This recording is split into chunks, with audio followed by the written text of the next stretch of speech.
आनंद, हम तुमको कह रहे हैं, हम दोनों भागकर शादी कर लेते हैं। रमा, हम तुमसे प्यार करते हैं, कोई मजाक बात थोड़ी है। तुम्हारे बाबूजी को समझना पड़ेगा ये। मेरे घर वाले सच में कभी नहीं मानेंगे। हम समझाएंगे तुम्हारे पापा को, देखना वो मान जाएंगे।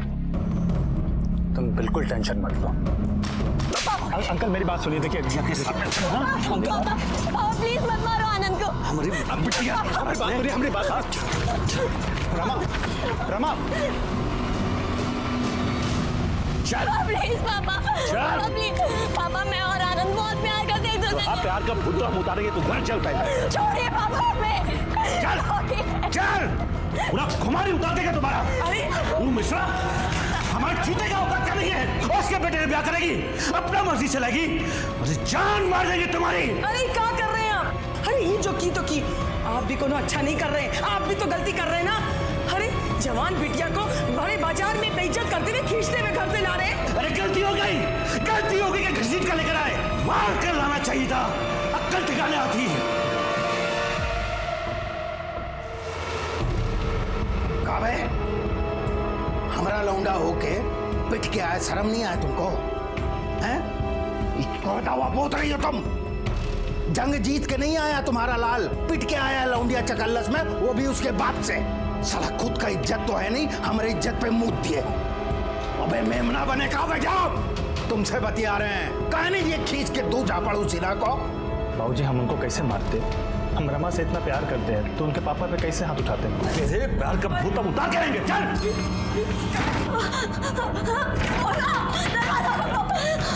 क्या कर रहे हैं आप? खबरदार जो दरवाजा खोला तो अब ये दरवाजा तब खोलेगा जब इसका ब्याह होगा। बराबर का लड़का देखकर दूसरे दिन में इस मुसीबत को यहाँ से चलता कर देंगे। आनंद ऐसा कुछ नहीं होने देगा। आनंद हमको बहुत चाहता है। आनंद हमारा प्यार किसी और से होने नहीं देगा। देख लीजिएगा आप। देखा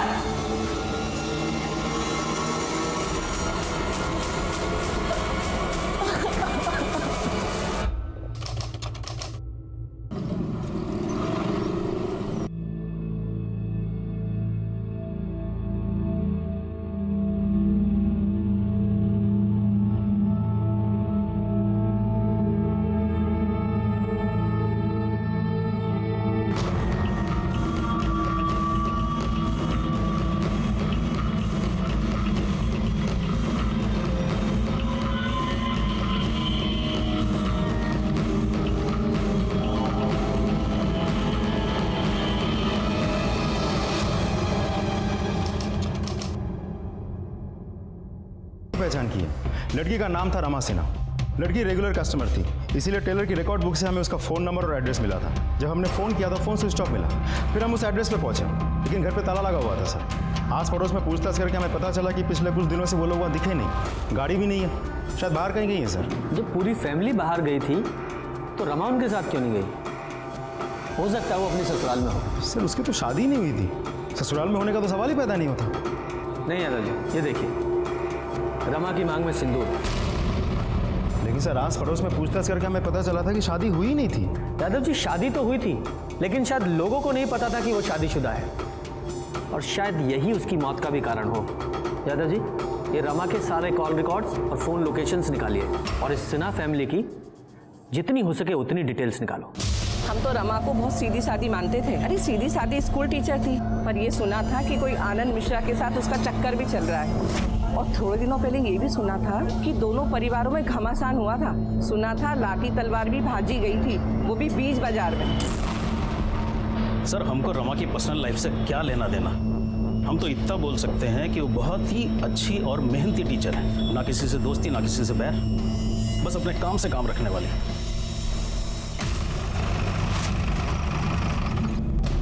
अब आदमी के जाने के बाद साहब का बुरा बोले, लेकिन रमा के कारण अभिजीत बाबू थोड़ा परेशान रहते थे। 2 दिन हो गए साहब, उनका कुछ पता ही नहीं कहाँ चले गए। उनका फ़ोन लगाओ तो ना उनका फ़ोन लगता है ना उनके बेटे का फ़ोन लगता है।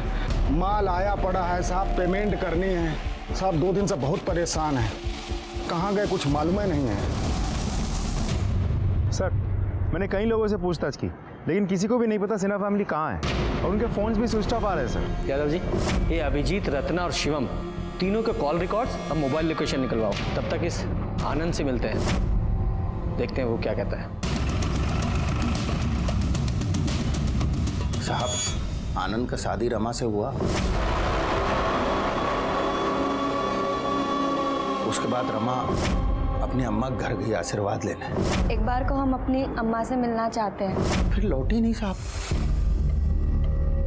आप ही सोचिए साहब, हमरे बिटुआ पे का गुजरी होगी। अरे बौरा गया है साहब एकदम। अपने बेटे को बुलाइए, उससे बात करनी है हमें। अरे क्या बात करिएगा साहब, उससे होश ही नहीं है उसको। दिन रात रमा के घर के चक्कर लगाता रहता है। कह रहा था कि उसके परिवार वाले रमा को जबरदस्ती ले गए और दूसरा ब्याह कर देंगे उसका। यह पॉसिबल नहीं है। रमा का मर्डर हो गया है। मर्डर? अरे कहा होगा हमारे बिटुआ का, लेकिन कौन मर्डर किया साहब उसका? फिलहाल तो हमें नहीं पता। हो सकता है आपके बेटे आनंद ने किया हो। बुलाओ उसे। अरे साहब बुलाएंगे तो तब ना, जब वो घर पे होगा। आता ही नहीं है घर पे। यादव जी, हमें अब सबके फ़ोन नंबर्स चाहिए और एक बार आपका बेटा घर लौट आए तो पुलिस स्टेशन भेज दीजिएगा। ठीक है साहब।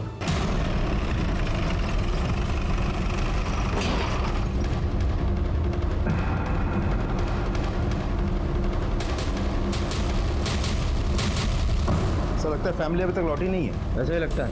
यादव जी, ताला तोड़ो। फॉरेंसिक टीम को बुलाइए। सर अब समझ में आया कि ये घर फैमिली के बाहर जाने की वजह से नहीं, बल्कि इस क्राइम की वजह से बंद था। पूरे घर की अच्छी तरह से तलाशी लो।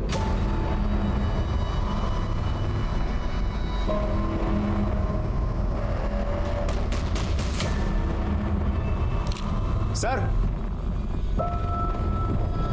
सामान गायब है सर।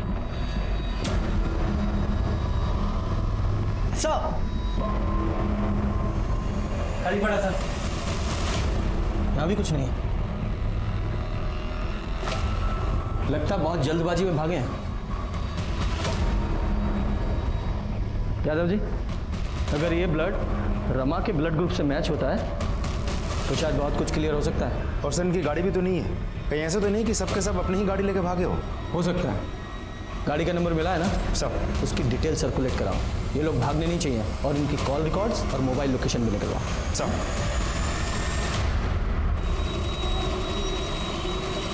यादव जी। जी सर। ये सिन्हा फैमिली की कार का कुछ पता चला? नहीं सर, हमने सारे टोल नाका और चेक नाका पर उस गाड़ी की डिटेल्स भेज दी है, लेकिन हमें नहीं लगता सिन्हा फैमिली ने स्टेट बॉर्डर क्रॉस किया हुआ। अगर किया होता तो हम तक इन्फॉर्मेशन पहुंच जाती सर। कहीं ऐसा तो नहीं कि सिन्हा फैमिली कहीं छुप के बैठी हो, वरना कार गई कहाँ? सर, सिन्हा फैमिली के घर पे जो ब्लड मिला था उसकी फॉरेंसिक रिपोर्ट। यादव जी, सब।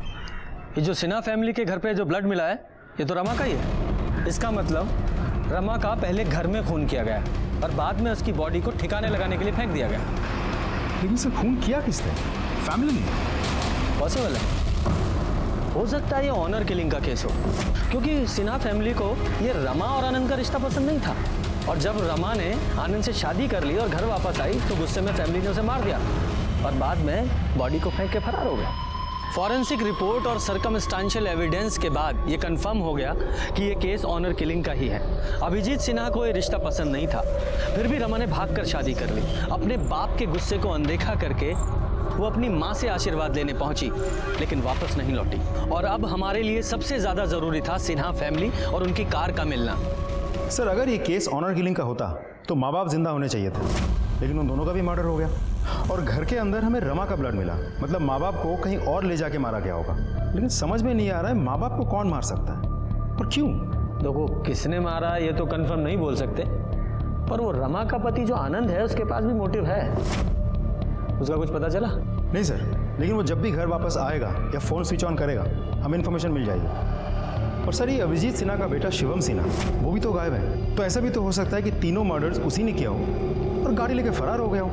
लेकिन मोटिव क्या हो सकता है सर? यादव जी, अगर एक बार को मान भी ले कि शिवम ने पैसे और गहनों के लिए अपने माँ बाप को मारा तो वो उनके कपड़े लेकर क्यों जाएगा? और वैसे भी अपने परिवार का वो इकलौता वारिस है, पैसों के लिए मर्डर क्यों करेगा? सर, सिन्हा फैमिली के कॉल रिकॉर्ड्स।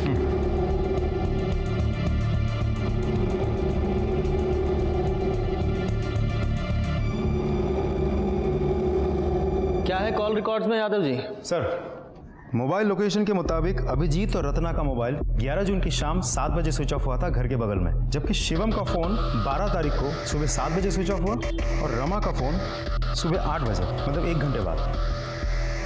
सुबह 8 बजे, यानी रमा जब अपनी माँ से मिलने आई थी तब। मतलब अभिजीत और रत्ना का मर्डर 11 तारीख की रात को हुआ और रमा का मर्डर हुआ 12 तारीख को अगले दिन सुबह 8 बजे। शायद, बाकी पोस्टमार्टम रिपोर्ट से पता ही चल जाएगा। क्या आता है देखते हैं। ये सिन्हा फैमिली की डिटेल्स पता की थी ना, शिवम की क्या डिटेल्स है? कुछ खास नहीं सर, क्योंकि शिवम बहुत ही रिजर्व टाइप का आदमी है। उसके फ्रेंड्स दोस्त यार वगैरह है नहीं कोई। दोस्त के नाम पे एक ही है, अजय कुशवाहा। अजय कुशवाहा, बुलाइए उसे।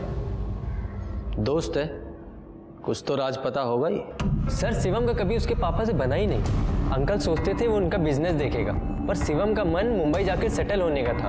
और जैसे हमने उसको बताया कि हम मुंबई जा रहे हैं, तो वो तुरंत अपना प्लानिंग बना लिया मुंबई जाने का। तो अब वो कहाँ है? मुंबई में? नहीं, मुंबई तो वो कल हमारे साथ जाने वाला था। 2 दिन से उसका फ़ोन मिला रहा है, लेकिन नंबर स्विच ऑफ बता रहा। अब पता नहीं वो जाएगा कि नहीं, कहाँ है वो, हमको तो कुछ समझ में नहीं आ रहा। अब हम तो कल मुंबई निकल जाएंगे, अब वो अपना देखे। अपना ये मुंबई का टिकट कैंसिल करा लो। मतलब जब तक शिवम नहीं मिल जाता तुम कहीं नहीं जा रहे हो, और जैसे वो तुमसे कांटेक्ट करने की कोशिश करेगा तुरंत हमें बताओगे। जी सर। ये मुंबई जाने वाले सभी रास्तों की सीसीटीवी फुटेज चेक कीजिए, हो सकता है शिवम की कार कहीं दिखे। शिवम का फोन अभी मांझी में एक्टिवेट हुआ है। जिस आदमी को हम मुंबई तक ट्रेस करने की कोशिश कर रहे हैं, वो यहाँ मांझी में बैठकर हमें बेवकूफ़ बना रहा है।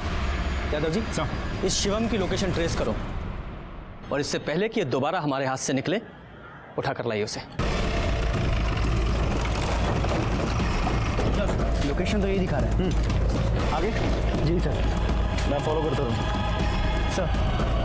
लोकेशन के हिसाब से तो यही जगह। बोल लो सर, एक घर से नहीं आ।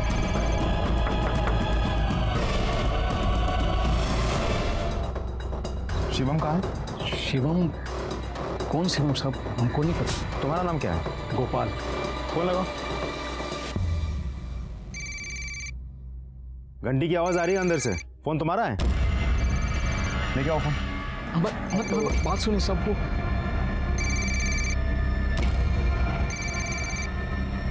सब ये फोन है। ये फोन किसका है? बताओ किसका है? थाने में लेके चलूं? नहीं साहब, ये फोन हमारा नहीं है, पड़ा हुआ मिला था। कहाँ?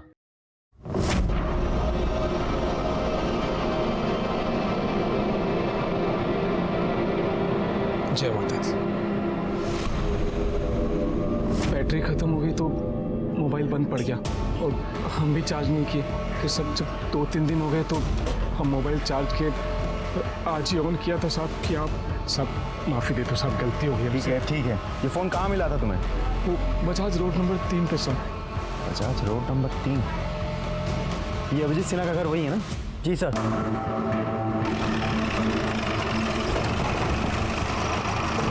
चलो दिखाओ कहाँ मिला था मोबाइल। यहाँ पे था साहब, वो एक गाड़ी खड़ा हुआ था उसके नीचे टायर के पास। स्टिकर उसी गाड़ी पे लगा हुआ था? नहीं साहब, यहाँ पे 2 गाड़ी खड़ा हुआ था, एक यहाँ और एक वहाँ पे, वो सलेटी कलर का। सब माता रानी का फोटो देख के हम सोचे थे कि मोबाइल नहीं लेते, अभी लालच आ गया साहब। हम सच कह रहे हैं, इसके सिवा हमें कुछ नहीं पता साहब, माफ़ी दे दो हमको। सर ये दूसरी गाड़ी किसकी हो सकती है? कहीं ऐसा तो नहीं कि शिवम के साथ इन मर्डर्स में कोई और भी इन्वॉल्व है और दूसरी गाड़ी उसी की थी? हाँ, हो सकता है, क्योंकि गोपाल को जब शिवम का फ़ोन मिला था तो वो ऑन था। इसका मतलब शिवम ने खुद वो फ़ोन ऑफ नहीं किया था, गलती से उससे कहीं गिर गया था। सुने थे कि वो ठेके पे बकैती कर रहा था, कि उससे दुश्मनी करोगे तो सिन्हा परिवार की तरह गायब हो जाओगे। इस राजा के साथ सिन्हा फैमिली की क्या दुश्मनी थी? उसकी एक बहन है इला, जिसका कुछ प्यार व्यार चल रहा था शिवम से। ठीक है सर, लगता है सिन्हा फैमिली का मर्डर मिल गया। इस बार तो गठबंधन पार्टी लेकर रहेगी। राजा कहाँ है? पता नहीं साहब। सर्च करो साहब।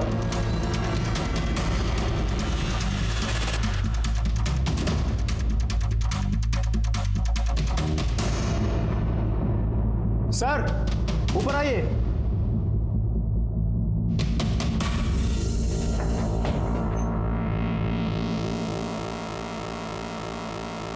कौन है आप? समईला। राजा की बहन। तो बताइए राजा कहाँ? सब मुझे नहीं मालूम। भाई को बचाने के लिए झूठ बोल रही हो? जिसने मेरी जिंदगी बर्बाद की है उसे बचाने का कोई शौक नहीं है मुझे।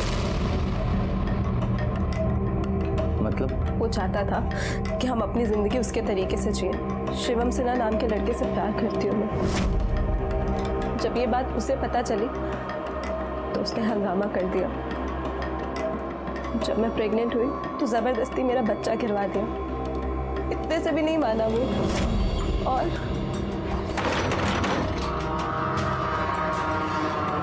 अच्छा तुम हो। अरे कौन है? ये क्या कर रहे हो? नमस्ते आंटी जी, राजा यादव। अरे कोई है? अरे छोड़ो। अरे मेरा बेटा को छोड़ दो। दो हाथ का लौंडा होकर राजा यादव की बहन से इसक लड़ाने का कोशिश करता है, हैं? बेटा अभी तो सिर्फ कूटे जा रहे हो। अगर उससे दूर ना हुए ना तो जान से मार देंगे, समझ गए? क्या हो रहा है? कौन हो तुम? और हमरे बेटे को काहे मार रहे हो? बेटा ये तुम्हारा बेटा है? हाँ। फिर तो तुमको सजा देना बनता है। हम पुलिस को बुलाएंगे। शर्म नहीं आता तुमको ऐसा नालायक बेटा पैदा करते हुए? हमने मुंबई जाने का प्लान बनाया। मैं 20 तारीख को शिवम को मुंबई में मिलने वाली थी। आप प्लीज मेरी मदद कीजिए ना। अगर आप मुझे यहाँ से नहीं निकालेंगे तो मेरा भाई मुझे कभी यहाँ से निकलने नहीं देगा। प्लीज सर मुझे शिवम से मिलना है। सॉरी, आप शिवम से अब कभी नहीं मिल पाएंगे। क्यों? क्या हुआ? उसका मर्डर हो चुका है। क्या?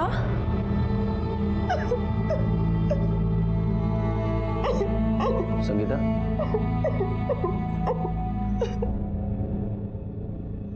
मैं आपकी हालत समझ सकता हूँ।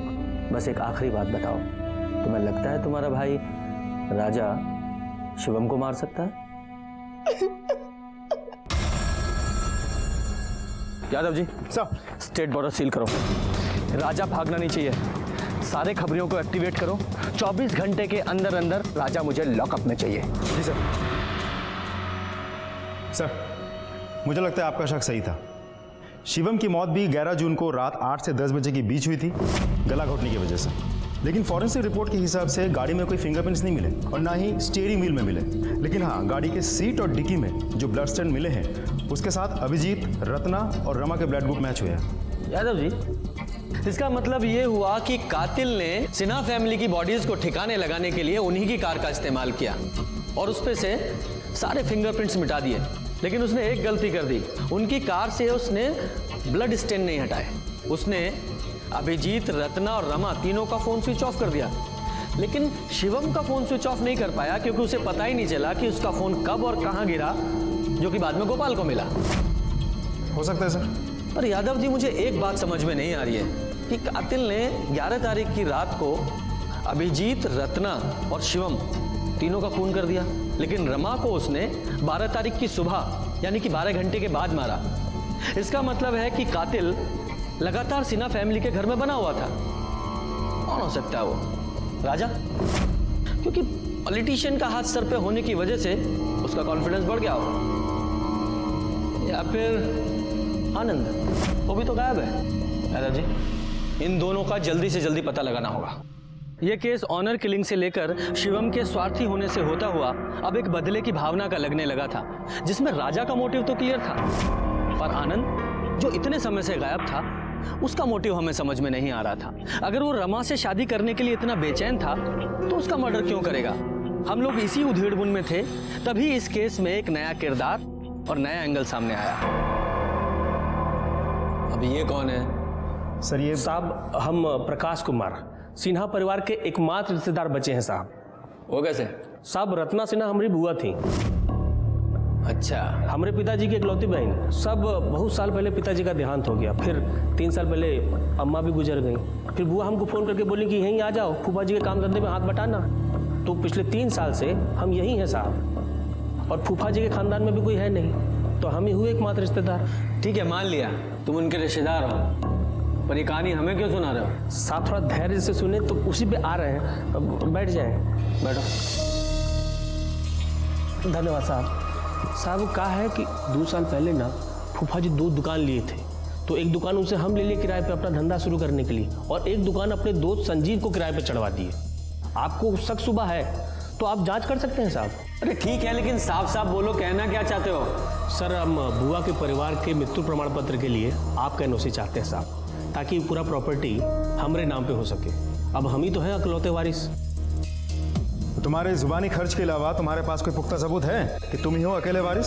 क्या बात कर रहे हैं साहब, पूरा माजी गवाह है। सब जानते हैं कि हम उनके भतीजे हैं, सब देखे हमको फूफा जी के साथ। और साहब ये बात तो उनके यहाँ जो काम करता है ना पप्पू, वो भी जानता है कि हम उनके एकमात्र रिश्तेदार हैं। काहे का रिश्तेदार साहब? आदमी गया नहीं कि उसके पीछे हजारों रिश्तेदार खड़े हो जाते हैं। साहब गलती उनका नहीं है, गलती हमारा ही है जो हम यहाँ देर से पहुंचे हैं। मतलब? ये देखिए साहब, प्रकाश का है का नहीं हमें नहीं पता है, हमें तो ये पता है कि हम हैं असली वारिस। भगवान हमको एकदम नालायक औलाद दिया है जिसको हमारा ये बिजनेस पसंद ना है। और बिटिया वो साला मिश्रा के लौंडे के चक्कर पे फंस गई। भैया सब ठीक हो जाएगा। एक बात बोले? जी भैया। तू है ना हमारा बहुत वफादार है रे। तू कागज और पेन लेकर जा। अरे जा लिख। मैं अभिजीत सिन्हा अपने पूरे होशो हवास में ये लिख रहा हूं कि मेरी सारी दुकान मकान सबका मालिक पप्पू है। भैया ये हम झूठ नहीं बोल रहे हैं साहब, सेठ जी खुद ही लिखा पढ़ी करके गए हैं। इसके हिसाब से जायदाद के हम ही मालिक हुए हैं, और सेठ जी के जाने के बाद हमारे पास एक ही सहारा बचा है, उस पर भी प्रकाश नजर गड़ा के बैठा है साहब।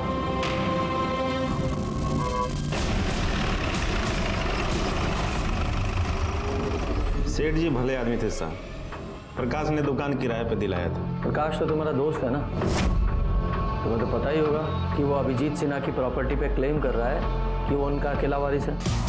सारी प्रॉपर्टी उसे ही मिलनी चाहिए। क्या हुआ, कुछ प्रॉब्लम है? कुछ कहना है इस बारे में? हेलो, हाँ ठीक है, तुम नजर रखो, हम पहुंचते हैं। सर राजा का पता चल गया।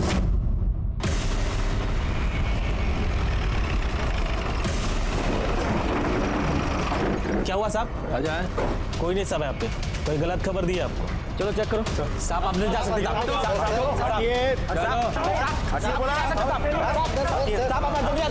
अरे कहाँ हुआ थे? हाँ इतना हल्ला मचा रहे हो?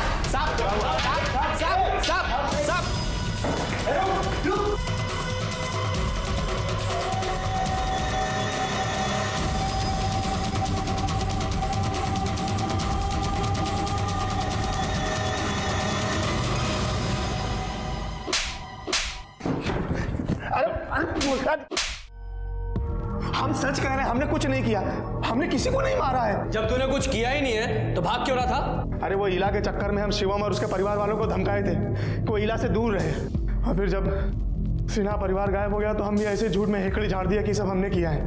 देखिए दरोगा जी, जब आपको लाश मिला ना, हम डर गए कि बेकार में हम धरे जाएंगे, बस इसीलिए भाग रहे थे। हम कैसे मान लें कि तुम सिर्फ हेकड़ी झाड़ रहे थे? तुमने किसी का मर्डर नहीं किया? अरे 11 तारीख को तो हम मांझी में थे ही नहीं, नेताजी का जन्मदिन था। 3 दिन के बाद पोस्टर बनवाने के लिए पटना गए थे, 12 तारीख को देर रात लौटे हैं। यादव जी। जी सर। इस राजा की एलिबाई चेक करो, इसके सारे कॉल रिकॉर्ड्स निकालो और इसकी फोन की लोकेशंस भी। नमस्कार सर। नमस्कार सर, आपसे कुछ बात करना था। बोलिए। वो हमारा बेटा है ना आनंद, वो वापस आ गया है, तो आपसे भेंट करवाना था उसका। जाना आना यहाँ बताओ सर का। नमस्ते साहब। सर हमारा नाम आनंद मिश्रा है, हम रमा के पति हैं,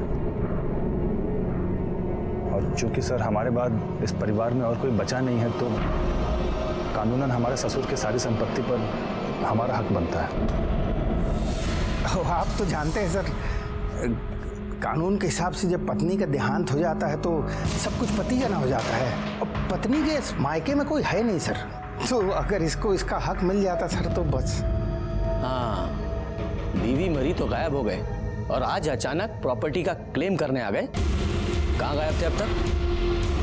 और अपना फोन स्विच ऑफ क्यों किया था? सर, रमा के गुजर जाने के बाद हम किसी से मिलना नहीं चाहते थे और ना ही किसी से बात करना चाहते थे, इसीलिए हमने अपना फ़ोन स्विच ऑफ कर दिया था और बिना किसी को कुछ बताए हम पटना चले गए थे अपने दोस्त के पास। एकदम ऐसा ही बोल रहा है सर, एकदम ऐसा ही बोल रहा है। अब सर इसको इसका हक मिल जाता तो हम। आप लोगों के अलावा दो और हैं जो अभिजीत सिन्हा की प्रॉपर्टी पे अपना हक जता रहे हैं, प्रकाश और पप्पू, और आप हैं तीसरे। कान खोल के सुन लीजिए, जब तक ये केस सॉल्व नहीं हो जाता किसी को कुछ नहीं मिलने वाला है। और रही बात हक की, तो पहले साबित कीजिए कि शादी हुई भी है या नहीं, वो भी मैरिज सर्टिफिकेट के साथ। जाइए सबूत लेकर आइए, जाइए। नमस्कार। चलो बेटा, हक की बात करने आ गए हैं।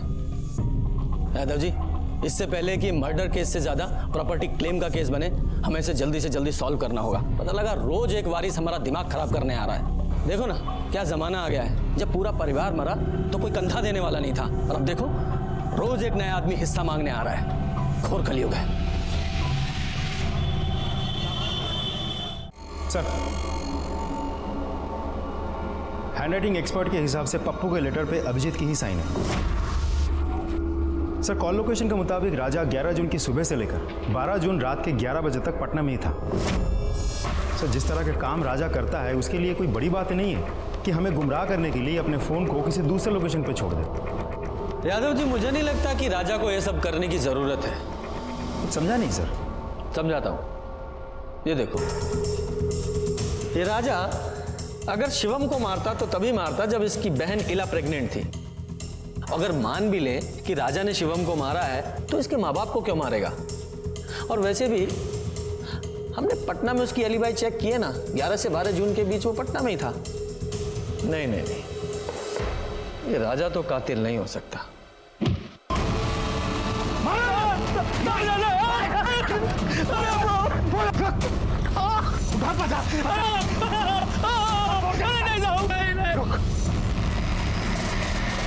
पहुंच गए ना, चुपचाप निकल ले। सिन्हा साहब की प्रॉपर्टी पे सिर्फ हमारे बिटुआ का हक है, क्या समझे? खुशी खुशी मान जाओ, नहीं तो और भी तरीके आते हैं हमको, समझ गए ना? चलो रे।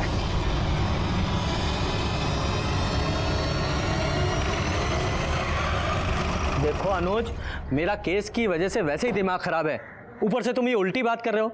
अगर मैंने कहा है इंटरव्यू के लिए जाना है तो मतलब जाना है। जाओ, तुम्हारे इंटरव्यू की पूरी रिपोर्ट लूंगा मैं, समझे तुम? हाँ, रखो अब।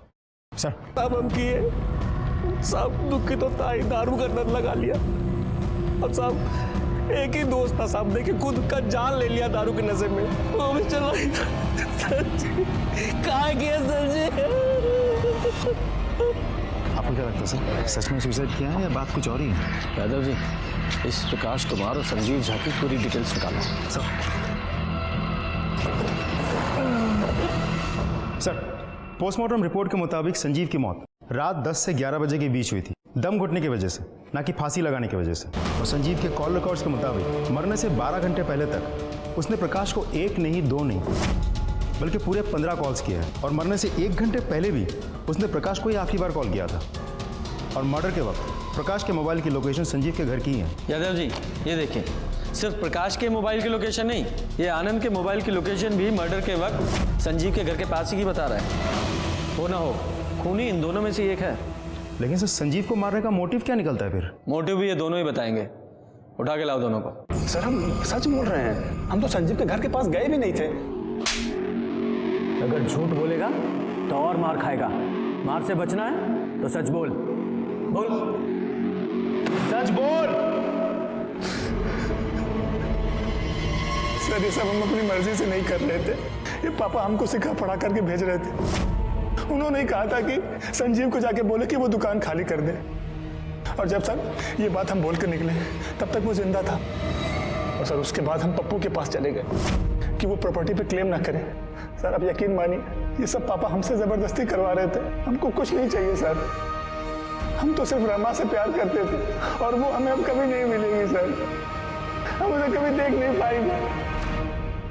इसकी हालत देख के तो ऐसा नहीं लगता है किसी का खून कर सकता है, और रमा का तो बिल्कुल नहीं। अब देखते हैं ये प्रकाश क्या बोलता है। वैसे प्रकाश के बारे में मैंने एक चीज नोटिस की थी जो मुझे याद नहीं आ रही, क्या थी वो? क्या? सर अब अच्छे से याद कीजिए, अब तक हम प्रकाश से सिर्फ 2 ही बार मिले हैं। पहली बार जब वो पुलिस स्टेशन आया था डेथ सर्टिफिकेट के लिए हमसे एनओसी लेने, और दूसरी बार जब संजीव ने सुसाइड किया था, हम उसके घर से निकल ही रहे थे और वो वहाँ पहुँचा था। याद आया यादव जी, जब हम प्रकाश से मिलके अपनी गाड़ी की तरफ जा रहे थे तो मैंने नोटिस किया।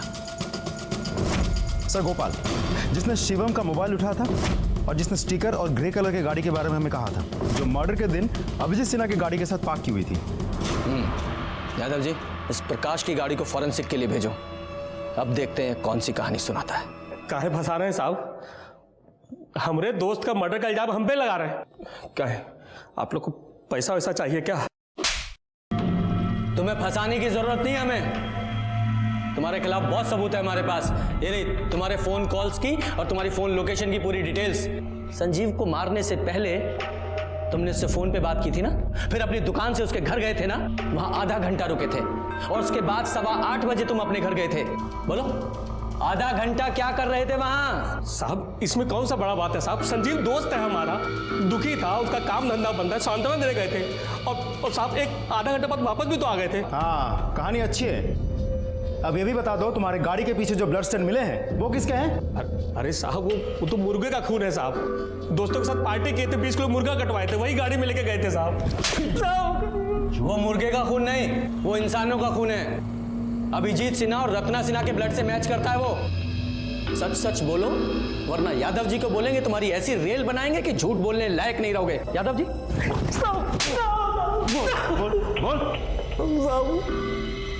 रत्ना बुआ का प्रॉपर्टी हमको मिल रहा था साहब, तो इस संजीव दुकान छोड़ने को तैयार नहीं था। ऊपर से साहब किराया देने के लिए भी मना कर दिया था।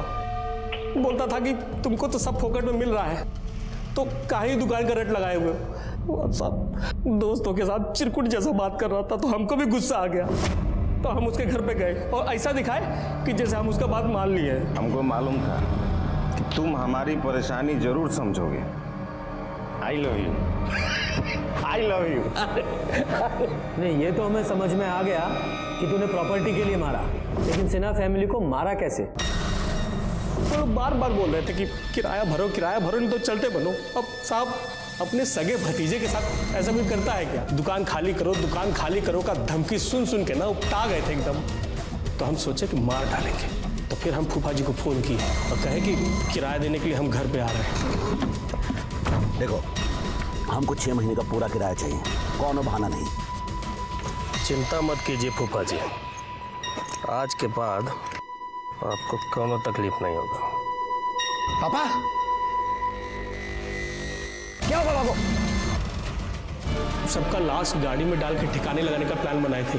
सबका फोन लिया, स्विच ऑफ किया, लेकिन साहब हमको शिवम का फोन नहीं मिला। तो हमें कुछ समझ में नहीं आ रहा था, तो हम घर चले गए। फिर सोचे कि अगले दिन उन्हीं की गाड़ी से उन्हीं लोगों का लाश ठिकाने लगाएंगे। अगले दिन उनके घर पहुंचे, उनका गाड़ी की चाबी ढूंढ ही रहे थे, तभी साहब। अम्मा,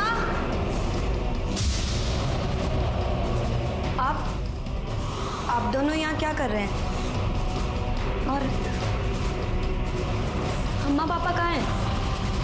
वो लोग बाहर की साइड है क्या? सर अब परिवार में कोई बचा नहीं था, तो हमको लगा कि सब हमको ही मिलेगा। अब प्रॉपर्टी पे हक तो तुम्हें मिलने से रहा। हाँ, जिस सजा के तुम हकदार हो वो जरूर तुम्हें मिलेगी।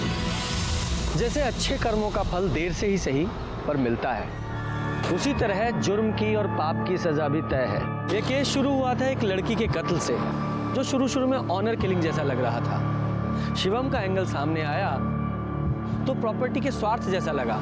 राजा का एंगल जब सामने आया तो बदले की भावना से किया गया लगा। और जब सच्चाई सामने आई तो पता चला एक स्वार्थी रिश्तेदार ने प्रॉपर्टी के लालच में अपने ही लोगों के पूरे परिवार को खत्म कर दिया था। इस केस में 1 2 नहीं, पूरे 4 बेगुनाह लोग मारे गए थे। कुल मिलाकर ये जरूर समझ में आया कि जुर्म ने दस्तक दी थी। पहली दस्तक तब मिली जब प्रकाश ने अपने रंग बदलने शुरू किए, और दूसरी दस्तक थी संजीव की एंट्री। जब प्रकाश अपने ही जैसे एक मक्कार को ले आया। सच्चाई ये है कि बुरी संगत में कोई भी अच्छा काम नहीं हो सकता। इसलिए मेरा मानना है जब भी बुरी संगत में पड़ो सतर्क हो जाओ, वरना इस जुर्म की दस्तक हो सकती है। इसी के साथ मैं सीनियर इंस्पेक्टर रंजीत ठाकुर आपसे विदा लेता हूँ। फिर मिलेंगे एक नए केस के साथ। तब तक सतर्क रहिए और देखते रहिए क्राइम पेट्रोल दस्तक। मकसद बताना नहीं, बचाना है। जय हिंद।